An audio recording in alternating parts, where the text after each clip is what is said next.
السلام عليكم ورحمة الله وبركاته. الحمد لله وحده وصلى الله وسلم وبارك على من لا نبي بعده وعلى آله وصحبه وسلم تسليما كثيرا. أما بعد, then we continue today reviewing those 6 things that we started to cover yesterday that are haqqullahi fi ta'ah, that are the right of Allah subhanahu wa ta'ala pertaining each and every act of obedience, whether that thing is from the rights of Allah or from the rights of the creation of Allah subhanahu wa ta'ala, and specifically discussing the relevance of these 6 things to something as enormous and magnificent and important as what we are about to engage in, so long as Allah subhanahu wa ta'ala wills for us to reach what is right in front of us. As much as that nothing is guaranteed and nothing is promised, and tomorrow is not a given, but if Allah subhanahu wa ta'ala decrees for us to reach the month of Ramadhaan,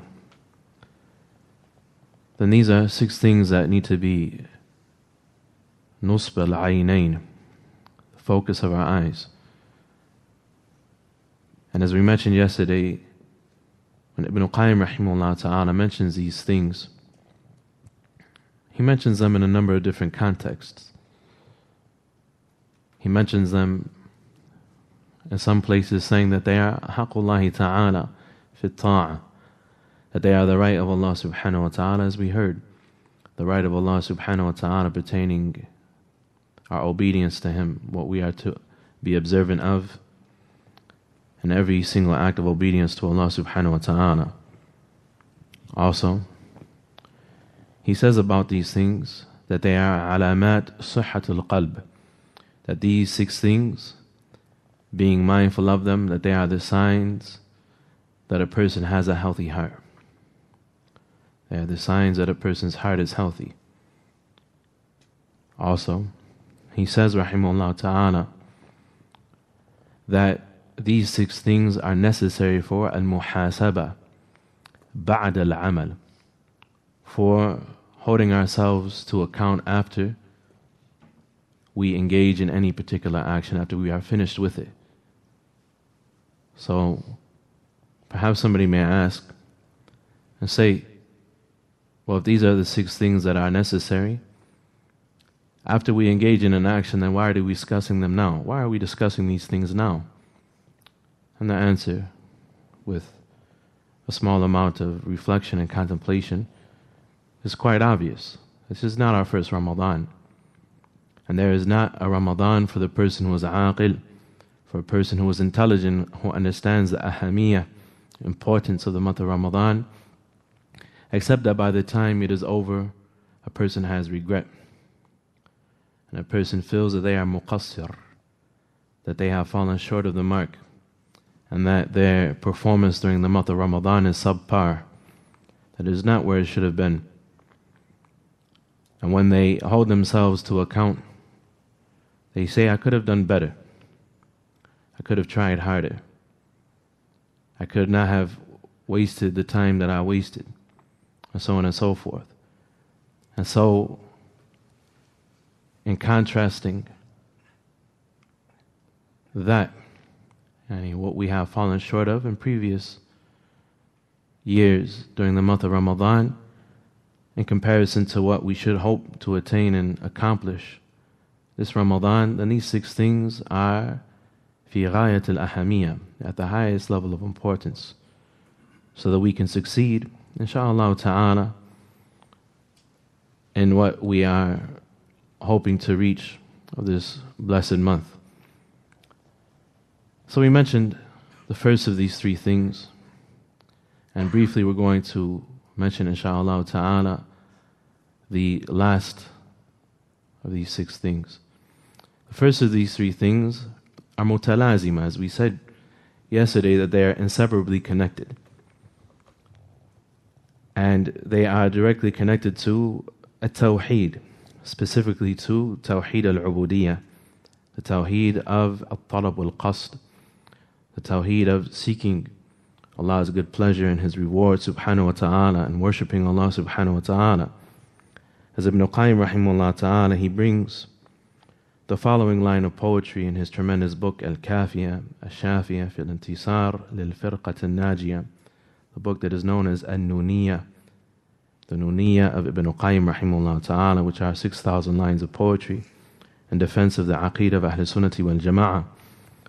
And he has a tremendous chapter in that book, which is the most important chapter of the book, that is called Tawheed al-Anbiya wal-Mursaleen, a lengthy chapter that is called the monotheism of the prophets and the messengers, and how the monotheism of the prophets and the messengers is to single out Allah pertaining knowledge and to single out Allah pertaining action. What we know about Allah, what we can and cannot say about Allah, what Allah is described of absolute perfection and what Allah is free of imperfection, what is known about Allah and can be said about Allah, and how we act upon that knowledge, which is to worship Allah subhanahu wa ta'ala. He says, rahimahullah ta'ala, فَلِوَاحِدٍ كُنْ وَاحِدًا فِي وَاحِدٍ فَلِوَاحِدٍ كُنْ وَاحِدًا فِي وَاحِدٍ أَعَانِي سَبِيلَ الْحَقِّ وَالْإِيمَانِ.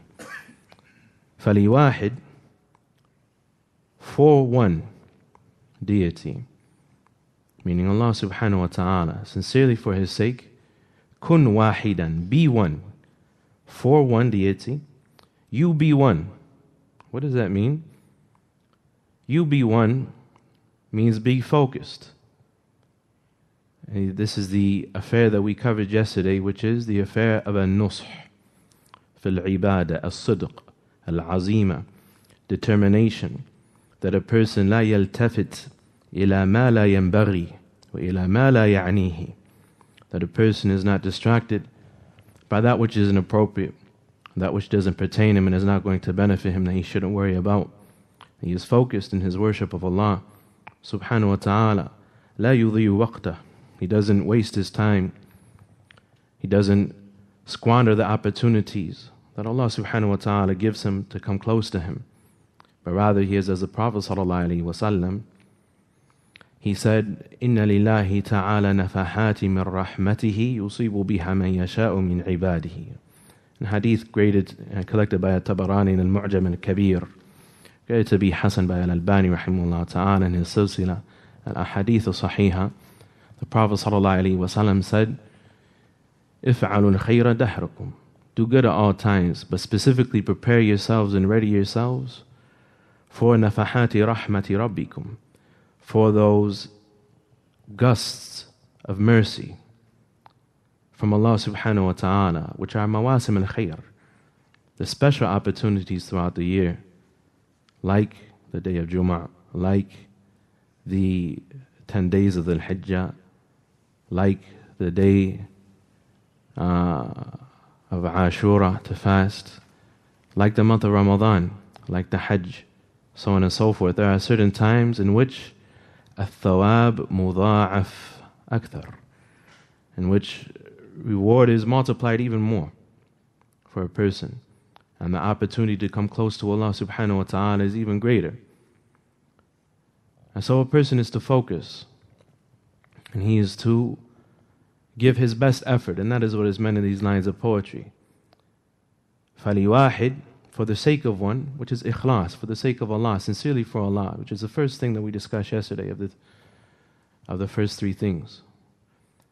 Kun wahidan, be one, meaning be focused, be driven, be determined. Fi wahidin, within a single path.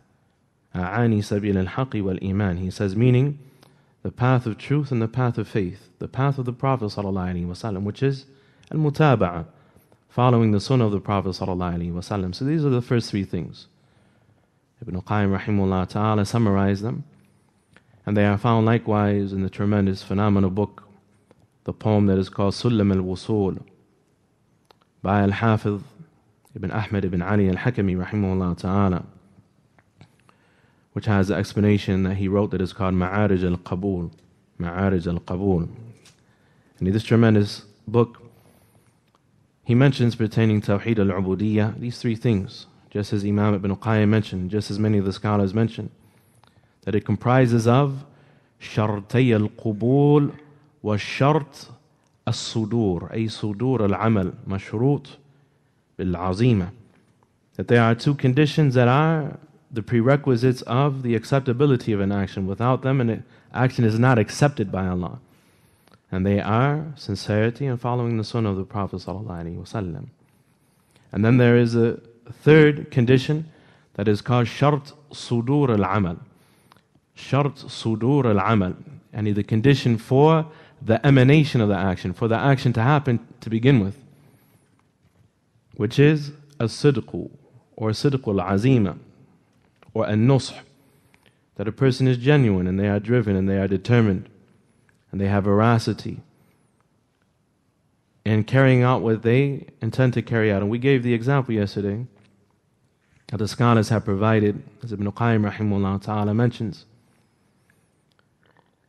that the person, he mentions in Madarij al-Salikin, and it is mentioned elsewhere, that when it comes to these first three things that need to be observed pertaining each and every act of obedience that a person does, especially pertaining the salat and the fasting and the hajj and so on and so forth, the things that are from the pillars of Islam, those things that are from the most important acts of worship, that sincerity to Allah subhanahu wa ta'ala is the ghaya. A person is upon a journey, and these acts of worship bring him closer to Allah subhanahu wa ta'ala, to the destination of his journey, to meet Allah wa huwa anhu raad, while Allah is pleased with him.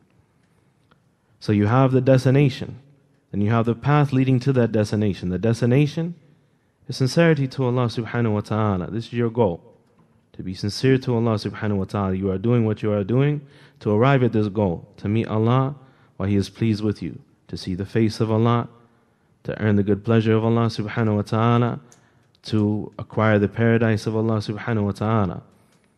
Then there's a path that leads to the goal, and that path is the sunnah of the Prophet sallallahu alaihi wasallam, the way of the Messenger of Allah sallallahu alaihi wasallam. So now you have two things, and now that all that is left for you to do is to move across the path, to actually move on that path, to move on that journey. And that is where that third condition comes into play, which is as-sidqu, or an-nushu, or al-azima, or al-azm, or the different words that the scholars have described it with, that a person is focused and driven and determined. And this is all the more important during the month of Ramadan. What other event of worship lasts for an entire month, non-stop, for the entire month? Now, of course, a person is not fasting. There's no wisal where a person is fasting without breaking his fast, but the entire month of Ramadan is full of worship. The entire month of Ramadan is a mawsim, and it is an event. As we mentioned yesterday in the statement of the Prophet sallallahu alaihi wasallam, وَيُنَادِي مَلَكٍ, hadith in the Musnad of Imam Ahmad, the Prophet sallallahu alaihi wasallam, he said, إِذَا جَاءَ Ramadhan, when Ramadan comes, and he mentioned a number of things about the gates of the paradise being open, the gates of the fire being closed, the shayateen being chained up. And an angel calls out. And an angel calls out, Ya baghi al-khair abshir. And in one wording, Ya baghi al-khair aqbil. O you who desires good, who wants to accomplish good, direct yourself, devote yourself to the good. And in one wording, abshir. Rejoice, receive glad tidings. Receive glad tidings. Be hopeful of the reward of Allah subhanahu wa ta'ala. And O you who intends the evil, aqsir. Restrict yourself from the evil. And then the Prophet ﷺ, he said, Hatta yanqadhiya shahr. And the angel does this until the month leaves, until the month is gone, until the month is over.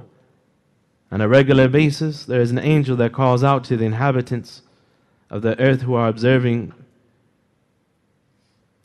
the month of Ramadan and all that it contains of worship, fasting in the day, praying in the night, the recitation of the Quran, the showing of generosity and kindness, and so on and so forth. Until the month leaves, all of Ramadan, an entire month of worship, is an entire month that is mubarak, that is blessed, as the Prophet ﷺ said. So we have the first three things. The last three things are al-ihsan, which is al-muraqaba. Al-ihsan, which is defined in the hadith of Jibril. We'll get to that inshallah. Al-ihsan, which is al-muraqaba, is that a person worships Allah as though he sees Allah. What does that mean? The scholars, they say, what it means to worship Allah subhanahu wa ta'ala as though you see Allah is that you worship Allah with a full understanding and awareness of the meanings of His names and His attributes and their muqtadiyat, and what that requires of you, what that knowledge of Allah's names and attributes requires of you pertaining to your behavior, how you talk, how you act, how you treat others, and so on and so forth. And if you can't worship Allah at that level of worship, which is the highest level of worship, to worship Allah with the constant realization of the meanings of His names and His attributes, tabarak wa ta'ala, which are the foundation of all of Islam. If you cannot accomplish that, then you worship Allah at least with the understanding that Allah is watching you, and that Allah sees you, and that Allah is witnessing all that you do. The fifth thing of the six things, and the sixth thing, the fifth and the sixth thing, they are what Ibn Qayyim rahimahullah ta'ala in his book Al-Wabil Al-Sayyib min Al-Kalim Al-Tayyib, he says, Shaykh al-Islam Ibn Taymiyyah rahimahullah ta'ala, he said, Huma janahay al-mu'min yasiru bihima ila Allah subhanahu wa ta'ala. Yasiru bihima ila rabbihi tabarak wa ta'ala. That these two things that you are about to hear, they are the wings of the believer by which he soars and he flies and he journeys to Allah subhanahu wa ta'ala. And they are mentioned in the dua, that is the hadith of Shaddad ibn Aus, Sayyid al-Istighfar, which the Prophet ﷺ, he said, Abu'u laka bi-ni'matika alayya wa abu'u bi-dhanbi faghfir li fa innahu la yaghfiru dhunub illa ant. Where I found at the end of the dua, where the Prophet ﷺ, he said, Oh Allah, I admit your blessing upon me, and I admit my dhanb, I admit my sin and my shortcoming, so forgive me. And they are, as Ibn Qayyim rahimahullah ta'ala describes them here, they are, he says, يَشْهَدُ مَعَ ذَلِكَ مِنَّةُ اللَّهِ عَلَيْهِ فِيهِ. That as he is doing what he is doing, observing these first four things that we just heard of, he does what he does, realizing that while he is engaged in what he is engaged in, that it is a minnah of Allah. It is a weighty, tremendous blessing from Allah subhanahu wa ta'ala. Allah has done him a favor. A person doesn't have the attitude that he is doing Allah a favor or doing anyone else a favor. But rather he knows that what Allah subhanahu wa ta'ala has ordered him with is for his own good.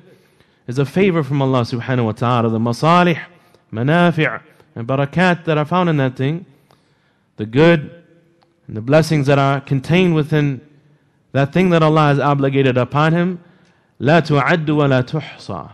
They are beyond what he can ever begin to count and imagine. No matter what he can count and imagine of the wisdoms of Allah subhanahu wa ta'ala, and realize of the khair and the barakah that it comes in his life, into his life as a result of obeying Allah subhanahu wa ta'ala, with each and every act of obedience that Allah has obligated upon us, that no matter what he can count of those things, that the blessing of Allah pertaining that individual thing is beyond what he can ever begin to count or imagine. He understands the blessing of Allah subhanahu wa ta'ala, وَيَشْهَدُ تَقْصِيرَهُ فِي حَقِّ اللَّهِ تَبَارَكَ وَتَعَالَى. And sixthly, he is mindful and realizes and he witnesses his shortcoming pertaining the right of Allah subhanahu wa ta'ala. This last thing, the sixth thing, is a result of the first five things. When he looks at the first thing, which is sincerity, then he is reminded of the statement of the Salaf. When the Salaf, they said, مَنْ يَرَى فِي إِخْلَاصِهِ إِخْلَاصًا يَحْتَاجُ إِخْلَاصُهُ إِلَى إِخْلَاص. Whoever sees sincerity in his sincerity is in need of more sincerity. Whoever thinks that they are sincere enough, then they are in need of more sincerity. He can never be sincere enough. مَنْ يَعْرِفُ الْمَطْلُوبِ يَحْقِرْ مَا بَذَلْ.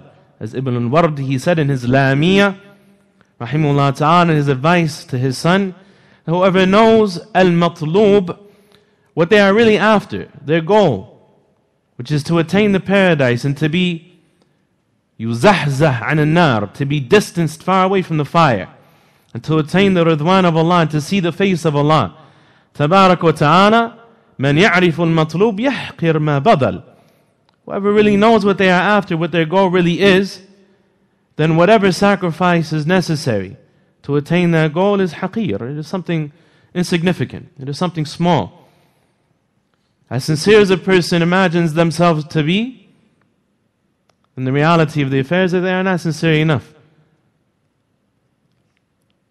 As hard as they try to learn everything that is connected to a particular thing, of the adab and the sunnah of the Prophet ﷺ, of the guidance of the Messenger, hadi and Nabi ﷺ, the way and the practice of the Prophet ﷺ pertaining that particular thing, then they know that their knowledge is short and their implementation of that knowledge is even shorter.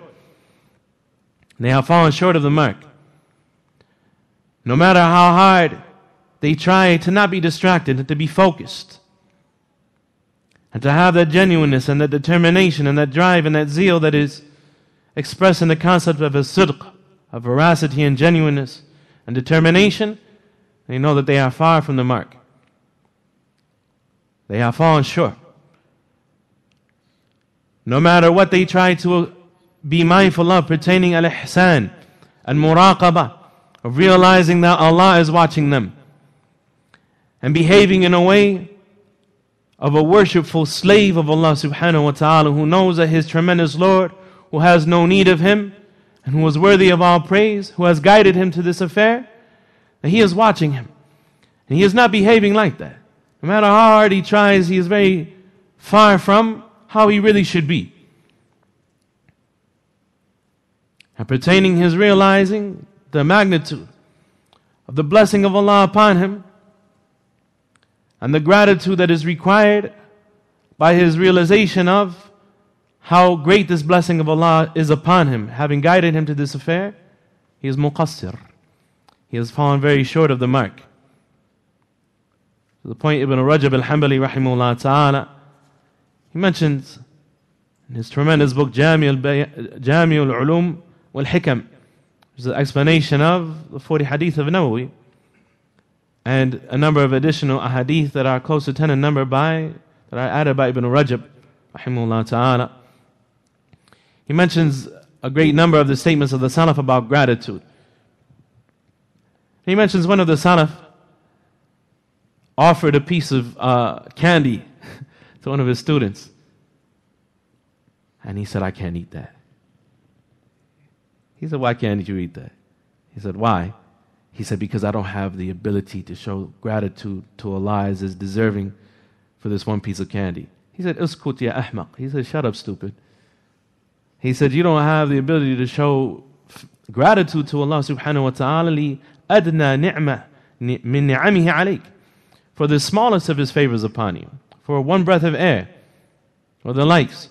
A person doesn't have the ability to show gratitude to Allah.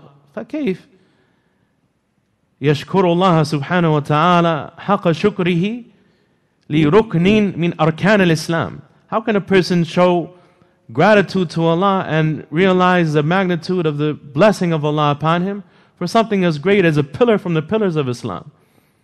So of course, if a person looks at that fifth thing of these six things, and he reaches the natija, the sixth thing, which is the result of all of these things, which is that he is muqassir. So he has fallen short of the mark.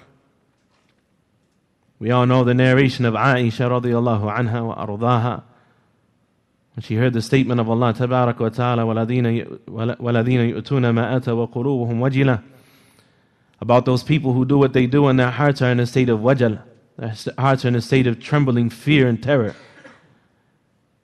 She said, are they the people who steal and who cheat and commit fornication and drink khamr and so on and so forth? The Prophet ﷺ, he said, La yabnat al-Khattab. He said, no, O daughter of al-Khattab. It's a statement of Hafsa, right? He's speaking to Hafsa.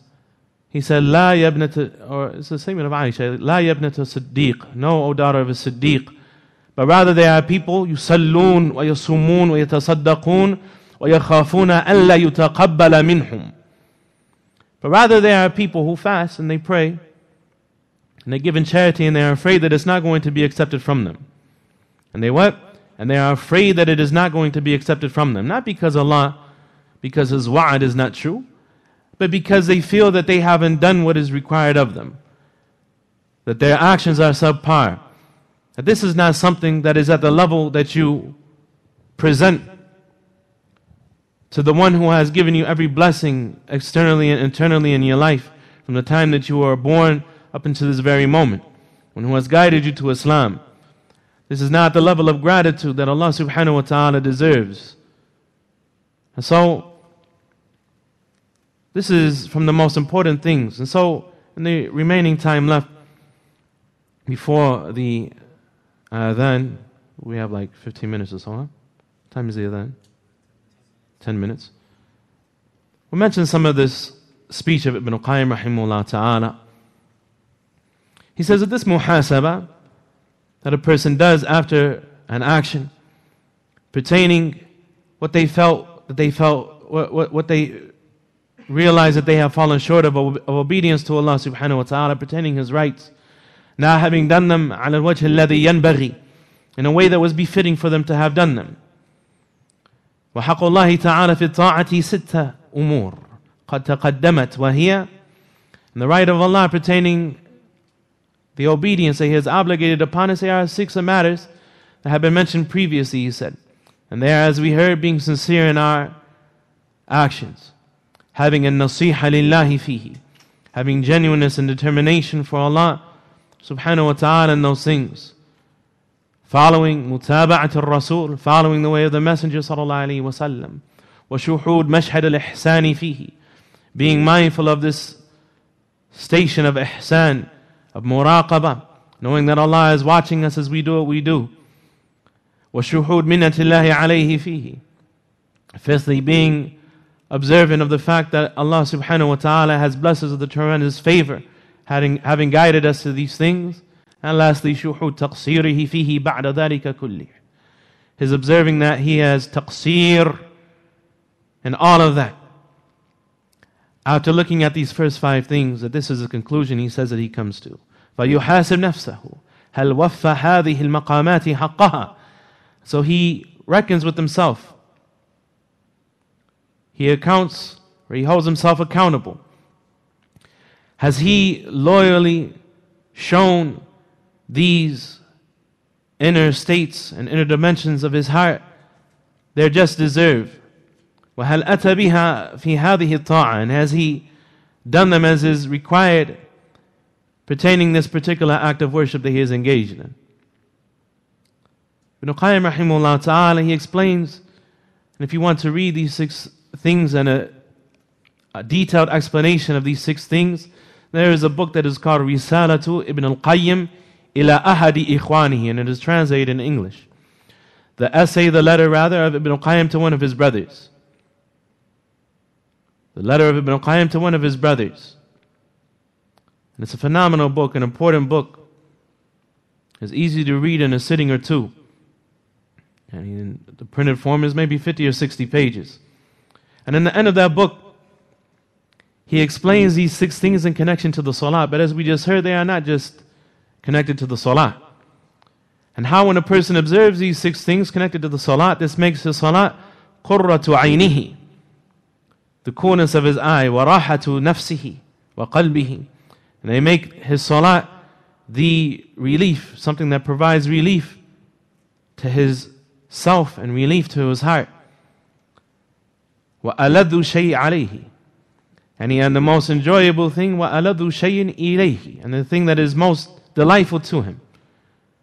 And this applies to the salah, it applies to fasting, it applies to everything, from the rights of Allah and the rights of the creation that Allah has obligated upon us of obedience.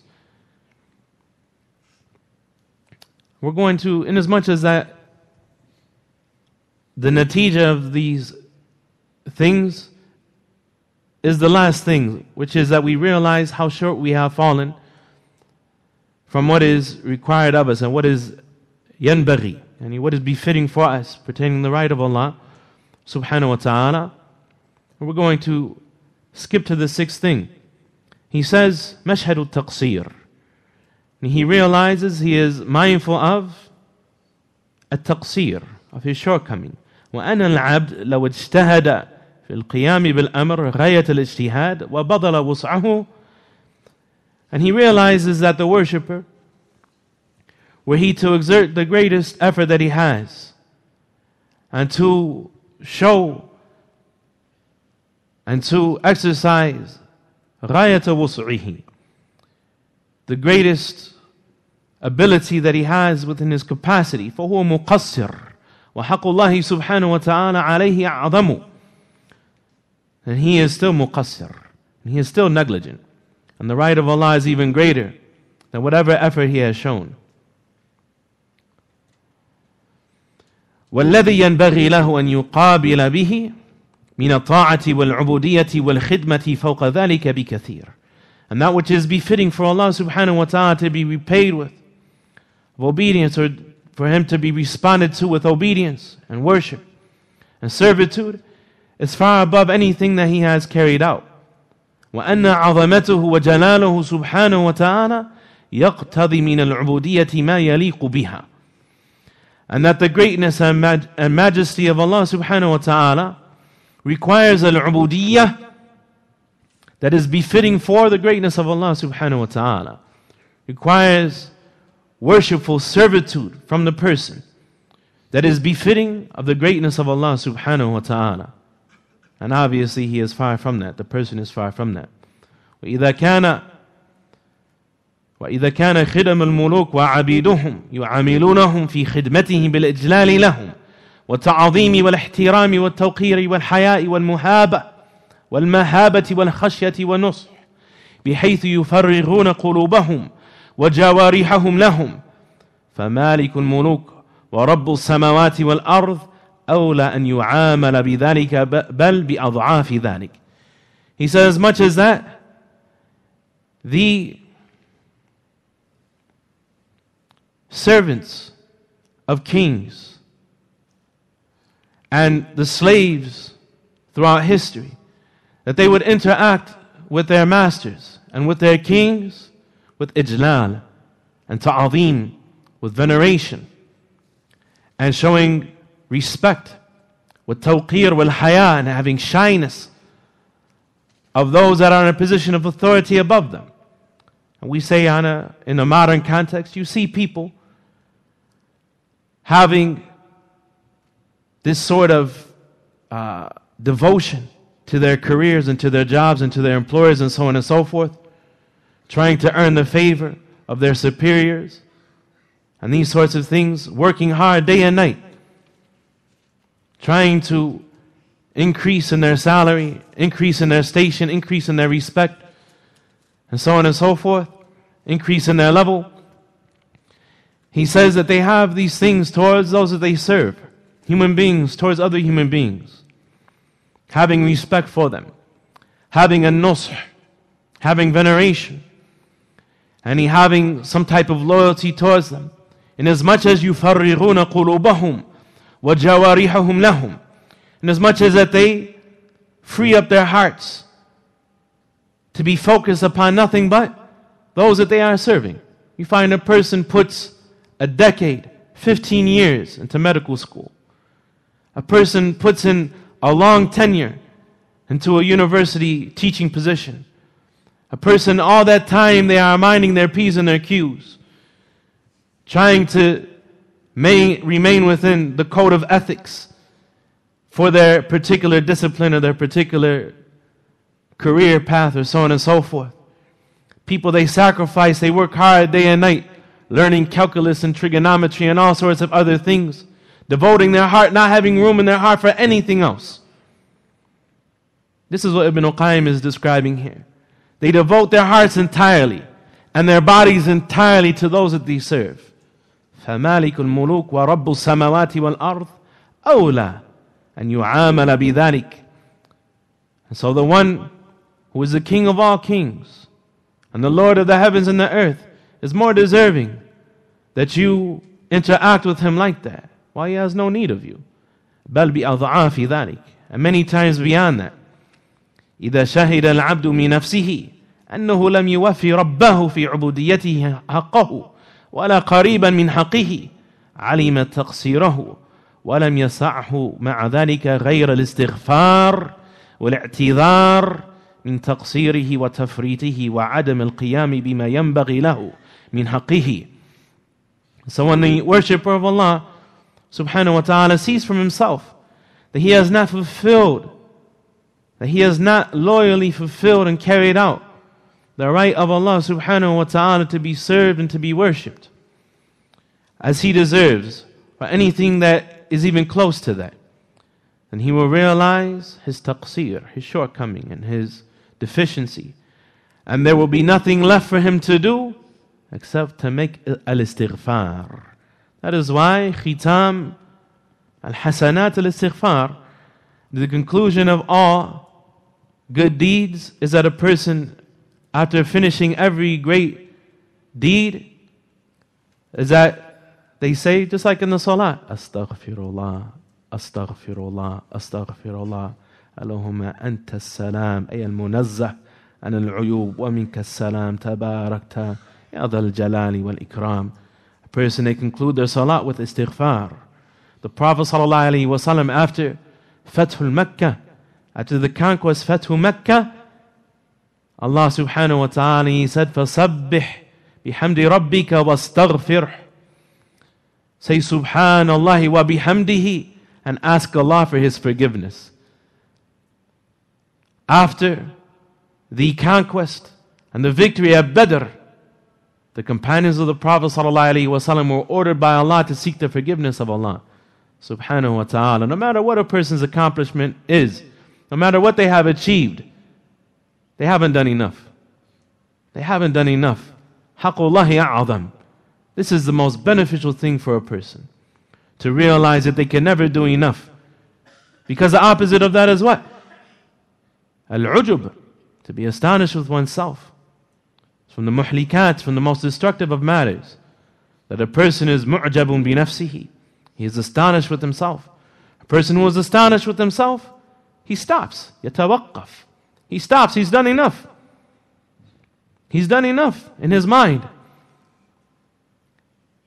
But the person who realizes that they are negligent and that they are very short of the mark and very far away from where they should be, and they are always working, they are always striving. They never feel as though they have done anything that is sufficient. He says, rahimahullah ta'ala, and so they have the ability to do nothing else except for make istighfar wal-i'tidar and ask Allah to forgive them and to excuse them for their shortcomings, وَتَفْرِيتِهِ, and for their negligence, وَعَدَمِ الْقِيَامِ بِمَا يَنْبَغِي لَهُ مِنْ حَقِّهِ, and for their not having fulfilled what is befitting of the right of Allah subhanahu wa ta'ala. وَأَنَّهُ إِلَىٰ أَنْ يَغْفِرَ لَهُ الْعُبُودِيَّةِ وَيَعْفُ عَنْهُ فِيهَا أَهْوَجُ مِنْهُ إِلَىٰ أَنْ يَطْلُبَ مِنْهُ عَلَيْهَا ثَوَابًا. And he realizes that he is in greater need of Allah forgiving him for his shortcomings in the act of worship that he just carried out, than his need of asking Allah and expecting Allah to reward him for what he did. To the point that Shaykh Uthaymeen, rahimahullah ta'ala, in his phenomenal explanation of Riyadh al-Salihin, he said that when we look at the istighfar, the seeking of forgiveness of the Prophet ﷺ and his companions, and the khawas, the elite of the companions of the Prophet ﷺ, and how they felt about themselves, then they used to seek forgiveness from Allah subhanahu wa ta'ala for what they realized were shortcomings in their good deeds. That's why they sought forgiveness from Allah so much. They were too busy to do bad deeds, to be carrying out sins and disobedience. They were asking Allah to forgive them for shortcomings in their good deeds. While the majority of people, he said, disobey Allah day and night and delay tawbah. They delay repentance. They disobey Allah day and night and they feel safe. The Salaf al-Salih obeyed Allah day and night, lost sleep in obedience to Allah, sacrificed from their wealth and their property and so on and so forth for the sake of Allah, and sought Allah's forgiveness for their shortcomings. That's the difference between us and them. Ibn Qayyim rahimahullah ta'ala, He says, وهو لو وفاها حقها كما ينبغي لكانت مستحقة عليه بمقتضى العبودية. He said, and even if the person had fulfilled the right of Allah as Allah deserves, then that would be something that Allah deserves because that person is the abd of Allah. They belong to Allah subhanahu wa ta'ala. They are the slave of Allah, the servant of Allah. Tabarak wa ta'ala, Allah created them. Allah has given them everything. That's the least that they could do, is to obey Allah subhanahu wa ta'ala. He said this would be something that is mustahaqqa alayhi bi muqtada al-ubudiyya, that is required from them, and that Allah deserves from them because they are the abid of Allah. They are the slaves of Allah. They belong to Allah subhanahu wa ta'ala. فَإِنْ عَمِلَ الْعَبْدِ فإن عمل العبد وخدمته لسيده مستحق عليه بحكم كونه عبده ومملوكه فلو طلب منه الأجرة على عمله وخدمته لعده الناس أحمق وأخرق هذا وهو ليس بعبده ولا مملوكه على الحقيقة وهو عبد الله ومملوكه على الحقيقة. He said on a human level, if there was a person who was a slave and who was being sheltered and provided for by his master, today slavery has a much more sinister connotation because of the racist European slavery and the Atlantic slave trade and so on and so forth, and so it kind of makes some people uncomfortable. But the rulings of captivity in Islam were very merciful. They were a means of da'wah. When you look at the first generations of Islam, the imams of the sunnah, the imams of hadith, they were all freed slaves. They were people whose the captivity of their parents and the good treatment of the Muslims led to the freedom of those people earning their freedom, and their children becoming from the leaders of the Muslims and the leaders of the scholars, from those that were at the head of the society. He said if a person told his master, a slave told his master, that I want my salary, لَعَدَّهُ النَّاسِ مَجْنُونًا وَأَحْمَقْ وَأَخْرَقْ. The people would think that he's majnoon. This person has lost his mind. This person is a fool. He's an idiot. There's something mentally wrong with this person. He said this is the case while that person is not really the slave of another human being or the property of another human being. In reality, he belongs to Allah subhanahu wa ta'ala and is the slave of a merciful Lord tabarak wa ta'ala. He said, so how much more pertaining Allah subhanahu wa ta'ala? A person is not deserving